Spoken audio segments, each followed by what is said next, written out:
Recibí un correo de ella, dándome las gracias, por la herencia de mi tía, que ya había transferido a su cuenta.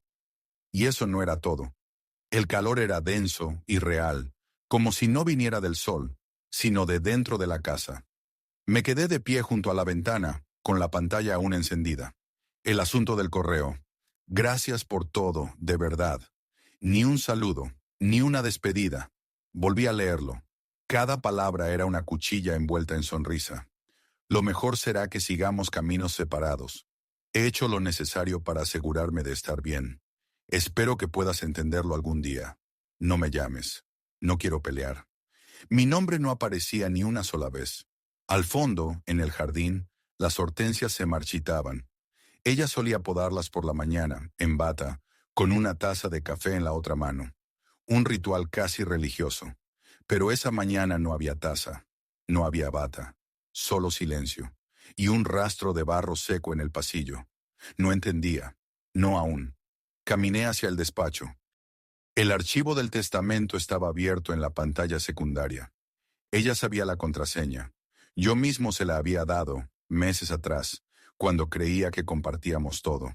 Ahí estaba, el fondo fiduciario creado por mi tía antes de morir, con instrucciones específicas. Intocable, salvo por mí, excepto que no lo era. Busqué la aplicación del banco. 2 accesos no autorizados. Uno a las 3:17 am. Transferencias en proceso. Contraseñas cambiadas. Un nuevo correo vinculado. Su correo. No recuerdo si grité, pero sí que tiré algo al suelo. Un jarrón, creo. El sonido del cristal rompiéndose me trajo una especie de claridad. Una pausa. Como si el tiempo se hubiera roto también. Subí al dormitorio. El armario estaba medio vacío. Faltaban sus chaquetas favoritas, las botas negras, su pasaporte. En el baño, ni rastro de su cepillo, ni sus perfumes. Todo planeado, sin notas, sin despedidas. Solo ese correo. Mi móvil vibró. Un mensaje de un número desconocido. Ella merece ser feliz. No la busques. Leí la frase 3 veces. Ni siquiera firmó. Solo esa sentencia. Un desconocido hablando en nombre de ella. O alguien que ya no era desconocido para ella. De repente sentí algo nuevo. No dolor, no rabia. Frío. No por lo que me había hecho, sino por lo perfectamente que lo había planeado. Por lo calculado que era todo. Ella sabía que no haría escándalo, que no lloraría, que no la perseguiría. Ella contaba con eso. Y tenía razón. No llamé, no escribí. Solo bajé al sótano, abrí la caja fuerte, verifiqué los papeles. Todo en orden. Todo. Alterado. Sutilmente. Pero sí. Fechas, firmas, autorizaciones que nunca di. Se había estado preparando durante meses, quizás años. Al salir me miré en el espejo del pasillo. No vi rabia, vi vacío. Me apoyé contra la pared. Cerré los ojos. ¿Cuándo empezó esto?, murmuré, aunque no había nadie. Fue ahí cuando lo supe. No podía quedarme en esa casa. No esa noche. Tomé las llaves, salí al auto y conduje sin destino. Kilómetros sin pensar. Hasta que al amanecer, estacioné frente a un edificio que yo mismo había diseñado, pero nunca habité. Y ahí, en la penumbra del volante, mientras la ciudad despertaba, algo dentro de mí se quebró. No un grito, no un sollozo, un silencio total. Fue entonces cuando empecé a pensar en cuándo había comenzado todo esto. El edificio tenía forma de espiral, como un caracol de concreto. Lo diseñé para una fundación que nunca se construyó. Ahora era un cascarón vacío, perfecto para esconderse del mundo. Dormí en el suelo, sobre planos viejos, con la chaqueta como manta. Al despertar, los sonidos de la ciudad eran lejanos, como si llegaran desde otro tiempo. No sentía odio, todavía no. Solo esa niebla que se instala cuando algo demasiado grande ha ocurrido y tu cuerpo decide ignorarlo. Me duché en el baño de emergencia del segundo piso. El agua estaba helada. Me mantuvo en pie. Encendí el portátil. Empecé a repasar documentos. Busqué transferencias, firmas digitales, correos, mensajes. Todo estaba limpio, demasiado limpio, como si lo hubieran hecho con guantes. Ella había aprendido a borrar sus huellas. No me sorprendió. Lo que me sorprendió fue no haberlo visto venir. Recordé una cena, hacía unos meses. Estábamos en el jardín, justo cuando florecieron las hortensias. Ella preguntó, ¿y qué pasa si tú mueres antes que yo? Me reí. Tú heredarías todo. Eso ya lo sabes. Pero ella no sonrió. Solo miró su copa y murmuró. Eso no es lo que dice el testamento, ¿cierto? Entonces lo entendí. No había sido una pregunta inocente. Era un test. En ese momento, debí haber encendido alguna alarma. Pero no lo hice. Porque confiaba. Porque éramos un equipo. Al menos eso pensaba yo. Me equivoqué. Abrí su Instagram. Última foto. 2 copas de vino, un atardecer, una mano masculina con un reloj de cuero. No era el mío. Nunca lo usé. Cientos de comentarios. Caritas, fuego, frases como «se lo merecen», como si yo ya no existiera. Cerré el portátil. Caminé hasta la pared de vidrio y miré la ciudad. No podía seguir así. No podía quedarme en el vacío, como un espectador de mi propio derrumbe. Tenía que entender.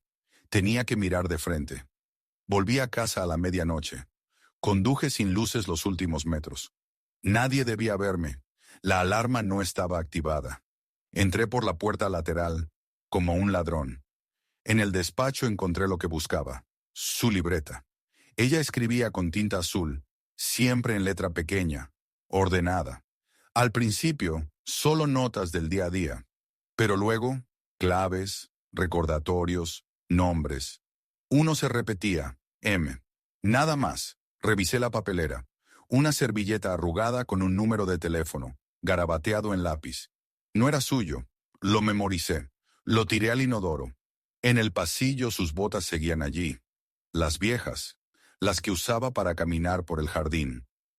No se las llevó. ¿Un descuido? ¿Una señal? Me detuve frente a la foto enmarcada de nuestra boda. Ella sonreía. Yo no. Miraba al frente, como si ya supiera. Me senté en las escaleras, con la cabeza entre las manos. Quería llorar. No pude. Sonó una notificación. Un correo, sin remitente. Lo que tomé, me lo gané. Tú te dormiste. Leí esas palabras despacio.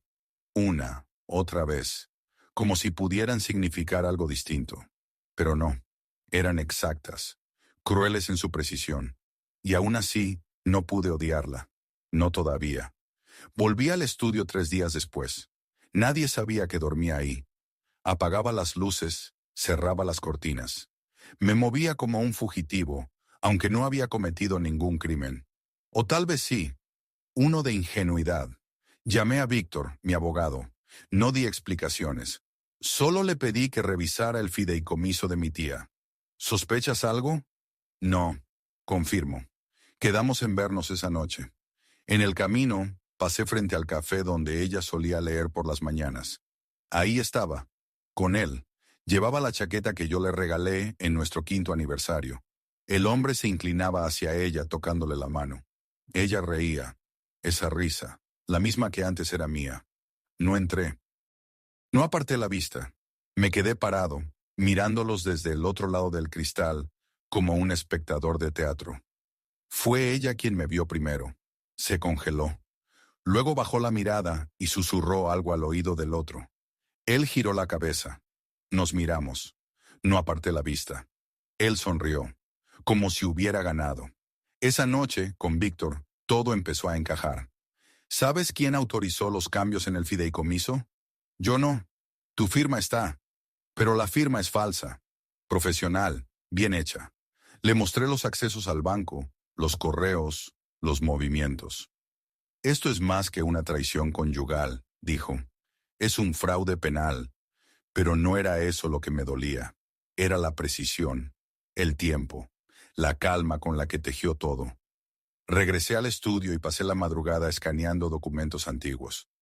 Encontré uno, de hace 2 años, cuando renovamos el seguro de vida. Ella insistió en incluirme en su póliza, pero también pidió que sus activos no fueran compartidos. Lo vi como una muestra de independencia. Ahora entendía. Era una declaración de guerra. Esa noche soñé con mi tía. Estábamos en su jardín, entre las hortensias. Me miraba sin hablar, solo señalaba el suelo. Cavé con las manos hasta encontrar una caja metálica. Dentro, una carta. Su letra. No todos los vínculos son amor. Algunos son contratos que debes romper. Desperté con los ojos abiertos, fríos, por primera vez, sin niebla. Mandé imprimir todos los documentos. Organicé un expediente. Puse fecha al primer paso. No se trataba de recuperarla, ni de castigar. Quería ver hasta dónde llegaba, hasta qué punto creía que yo no era capaz. Llamé a su notaría. Me hice pasar por ella. Pregunté por una reunión reciente. Sí, claro, firmó el poder de transferencia el martes pasado. ¿A nombre de quién? Del señor M. Rodríguez. Colgué sin agradecer. El nombre ahora tenía apellido. Y dirección. Ese mismo día pedí una cita con el juez de familia. El divorcio sería inmediato. Pero no por rabia, por limpieza. El juez leyó la solicitud sin levantar la vista. Víctor se encargó de todo. Pruebas, fechas, transacciones. Yo solo firmé. Esto va a escalar, dijo él después. ¿Estás listo para la guerra? Asentí. No como un soldado, como alguien que ya no espera paz. 2 días después recibí una citación. Ella me demandaba por ocultamiento de bienes y manipulación patrimonial. Su abogado, Germán Lafuente, tiburón, especialista en divorcios millonarios. Había salido en televisión. Su rostro aparecía en revistas. Ahora estaba en mi contra. La audiencia preliminar fue un teatro. Ella entró con un traje claro, el pelo recogido, cara de víctima. No me miró. Lafuente habló como si yo fuera un monstruo. Mi clienta ha sido marginada, engañada, aislada. Exigimos reparación económica y la restitución completa de los activos desviados.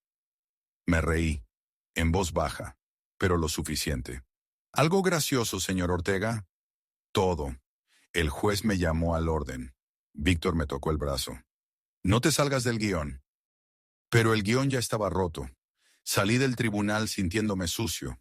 No por el ataque, por la farsa, por ver cómo usaba el lenguaje del abuso para defender su robo, por ver cómo convertía nuestra historia en un relato de opresión. Ese mismo día la prensa publicó una nota. Empresaria acusa a arquitecto de ocultar herencia multimillonaria. Una foto nuestra, sonrientes, de un evento viejo. Ahora era parte del espectáculo. Me encerré en el estudio. Apagué el móvil. Durante horas solo caminé de un lado al otro, intentando entender en qué momento le di tanto poder. En la madrugada bajé al garaje. Allí, en un rincón, aún estaba la bicicleta vieja que le regalé. Tenía barro seco en los neumáticos. No la usaba desde hacía meses, pero no la tiró. Por descuido, por culpa, la arrastré hasta el centro del espacio. Encendí las luces industriales. Me senté frente a ella y lloré, no por ella, por mí, por haber vivido tanto tiempo dormido, cediendo sin pedir nada. Por haber llamado amor a un pacto donde solo uno apostaba. Al día siguiente la vi, en la calle, saliendo de su nuevo edificio. Él la esperaba en un coche gris. Lo seguí, no por impulso, por cálculo. Los observé desde lejos. Compras, risas, cenas. 2 actores que se creían invencibles. Tomé fotos, vídeos. No por venganza, por documentación. Esa noche, abrí una carpeta en mi escritorio. La titulé Demoliciones. Dentro puse todo lo que tenía.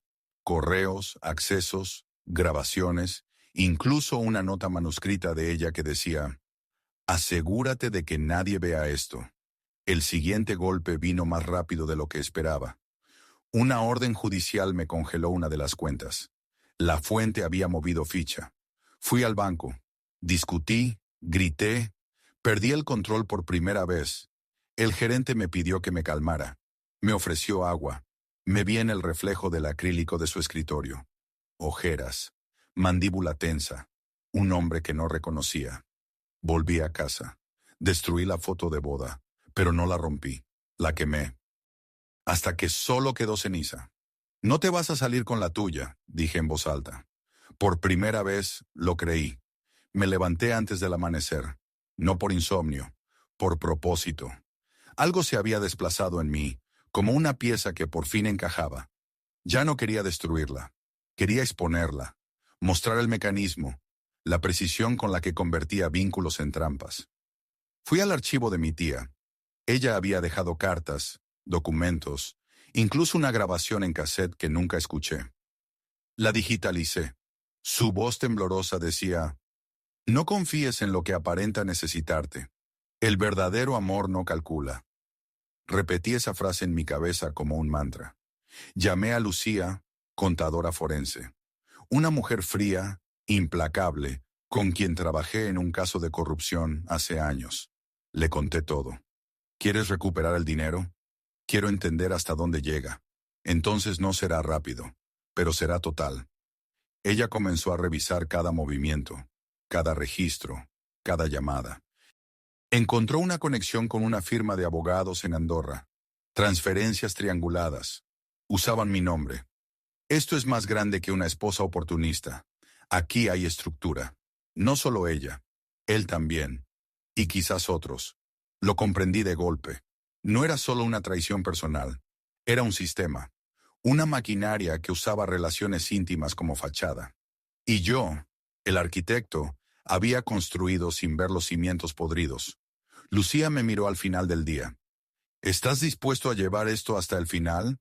No hay otro camino. Víctor no estuvo de acuerdo. Esto se convierte en otra cosa. Esto ya no es divorcio, es crimen organizado. Entonces que lo sea.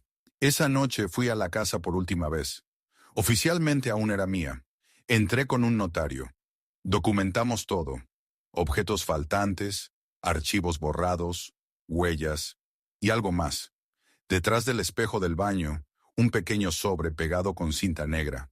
Dentro, una copia del contrato del fideicomiso, con anotaciones en su letra. Fechas de movimientos, nombres clave, contactos. Ella lo guardó como respaldo, o como amenaza. Lo escaneé todo, lo subí a una carpeta encriptada, lo compartí con Lucía. Ahora sí tenemos dinamita, dijo. Pero no fue eso lo que me destruyó. Fue encontrar, al final del sobre, una nota escrita en servilleta. Si él se entera, plan B. No decía quién era él. Eso fue lo peor. Saber que había más, que ni siquiera había llegado al fondo. Al día siguiente, contacté con una periodista de investigación. No revelé mi identidad. Solo envié un fragmento. Firmas falsas, correos cruzados, fechas. Le puse un título al correo. Arquitectura del engaño. Ella respondió en menos de una hora. Quiero más. Lo tendrás. Ya no era venganza. Era reconstrucción. De mi historia. De mi nombre. De mi dignidad. Empecé a escribir. Todo. Desde el primer día. Desde el primer silencio que no quise escuchar. Cada vez que me hizo dudar de mi memoria. De mi juicio. De mi valor. Había vivido como si nada fuera urgente. Como si el mundo esperara. Pero ahora sabía. O actúas o te conviertes en escombro. Y yo había diseñado demasiados edificios como para permitir que me enterraran bajo uno. La publicación salió un martes. Titular: Red de estafa patrimonial. La historia detrás de un arquitecto y su caída calculada. No mencionaba nombres, pero los que debían entender, entendieron. A las pocas horas, ella me llamó. ¿Qué hiciste? Lo que debía. Silencio. Luego su voz, más baja. Estás destruyendo todo. Tú empezaste. Colgó. El mismo día recibí un mensaje cifrado de la periodista. Había más víctimas. 2 hombres en Valencia, 1 en Bilbao. Mismo patrón. Relaciones íntimas, acceso financiero, desapariciones legales. M. Rodríguez estaba en todos los casos. Lo compartí con Lucía. Es una red. Y tú eres el único que puede romperla desde dentro. Esa noche organizamos una cena. No una trampa, una escena. Invité a viejos colegas, amigos en común. Sabía que ella aparecería. Por curiosidad, por control. Y apareció. Vestida de negro, segura, radiante. Como si nada hubiese pasado. Se acercó, me besó la mejilla. ¡Qué sorpresa! Todo es arquitectura, respondí. Durante la cena fingimos paz. Ella hablaba de viajes, de nuevos proyectos. Yo escuchaba. Víctor, desde el otro extremo de la mesa, grababa discretamente. Cada palabra, cada contradicción. En un momento, mencionó a M sin darse cuenta. Él dijo que el fideicomiso estaba mal diseñado. Se detuvo. Miró alrededor. Muy tarde. Después del postre, me siguió a la terraza. ¿Qué quieres, Andrés? ¿Arrastrarnos a los dos al barro? No. Quiero que confieses, que devuelvas lo que no te pertenece. Y si no, saqué una copia de la servilleta. Plan B si él se entera. Sus ojos temblaron por primera vez. No dije nada más. Me fui. Los días siguientes fueron de silencio. Ni demandas, ni llamadas. Solo espera. Hasta que Víctor recibió la notificación. Ella quería negociar. Ofrece devolver el 60 y firmar un acuerdo de confidencialidad. Quiero todo. Eso puede tomar años. Tengo tiempo. Mientras tanto, con Lucía seguimos armando el rompecabezas. Presentamos pruebas a un fiscal especializado. Él mismo había recibido una denuncia parecida años atrás, archivada por falta de evidencia. Ahora tenía nombres, fechas, testigos. La red comenzaba a colapsar. En paralelo, comencé a diseñar otra cosa. No un edificio, un espacio. Una fundación en nombre de mi tía. Para arquitectos jóvenes sin recursos. Un sitio donde crear sin miedo a que les roben ideas, tiempo, vida. Al colocar la primera piedra simbólica, estuve solo. No invité a nadie. No hice discurso. Solo dejé caer una copia del contrato original, sellada en acrílico, dentro de los cimientos, para que nunca se olvide. Esa noche, al salir, Lucía me esperaba en el coche. Ya no pareces el mismo. No lo soy. En el retrovisor, la ciudad se encendía como una maqueta en llamas. La audiencia final fue pública. No por mi decisión. Fue ella quien insistió. Quería espectáculo. Un escenario. La fuente habló primero. Argumentos frágiles envueltos en tecnicismos. Intentó pintar a su clienta como víctima de un hombre frío, controlador.